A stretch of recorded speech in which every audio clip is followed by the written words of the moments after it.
Sunday morning bread omelette with cheese sandwich தான் ready பண்ணியிருந்தேன். So breakfast mostly Sunday ப்ரெட்டாக தான் இருக்கும் எங்கள் வீட்டில்.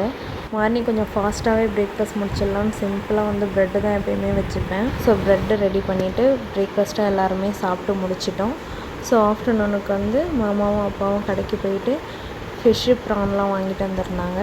ஸோ ஃபிஷ் கறி வச்சுட்டு ஃப்ரை பண்ணிவிட்டு ப்ரான் தொக்கு வைக்கலாம் அப்படின்னு டிசைட் பண்ணியிருந்தோம். ரைஸும் ஃபிஷ் கறி ரெடி ஆகிடுச்சு, ப்ரான் தொக்கு ரெடி ஆகிட்டுருக்கு.